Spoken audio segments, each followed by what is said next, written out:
So the last series of techniques we're going to be talking about is what is called assisted coughing. We've talked about the importance of a cough. We've talked about how to teach a patient how to cough. So what if they physically are not strong enough to cough? There are ways that we can actually assist them, whether it's compression or some feedback as well. So one of the techniques remember that we can modify some of these, right? And we're going to show you how to do so. So I want you to sit up nice and tall for me. Good. I'm going to place my hands inside your arms, right under your rib cage here, okay? Now, at this point, we've already assessed her cough. We've already assessed that it's not strong enough, and we want to teach them how to cough, right? We're going to work on some coughing, and when you do, I want you to cough to your right, so kind of away from me, okay? But don't go yet, but when I tell you to do so, you're going to take a deep breath in, and then exhale and cough as big as you can.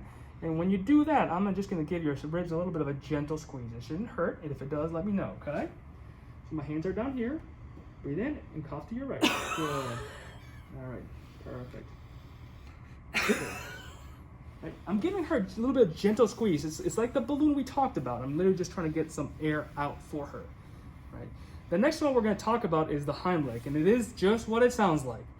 We can do a Heimlich ourselves, or that we can teach them how to do a self-Heimlich. This would be especially appropriate for patients with spinal cord injuries that might not have a lot of diaphragmatic movement or hemidiaphragm, but their arms they still have enough strength to help themselves cough. So for example, I might be sitting next to the patient. This is going to go right in your belly, okay? Now I'm not going to do anything just yet. When I tell you to do so, I want you to take a deep breath in, and when you let it out, I'm going to put a little bit of pressure inwards and upwards, just like the Heimlich, okay? So one more. Good.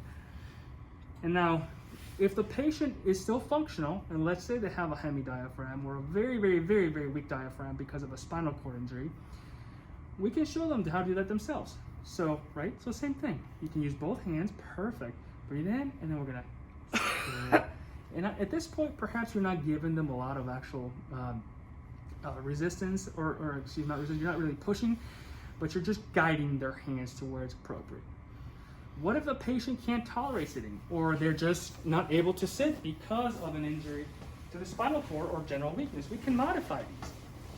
Same concept. When you cough, I want you to turn to your right, away from me, okay? But the same thing. So I'm going to place my hands on your ribs. I want you to take a deep breath in and cough out. Good. Now, of course, she has a great cough, but it's not always that way, right? Heimlich, I can do the Heimlich here with my hand or my fist, or we can have her do it the same way. Perfect. So we've already kind of covered some of these modifications.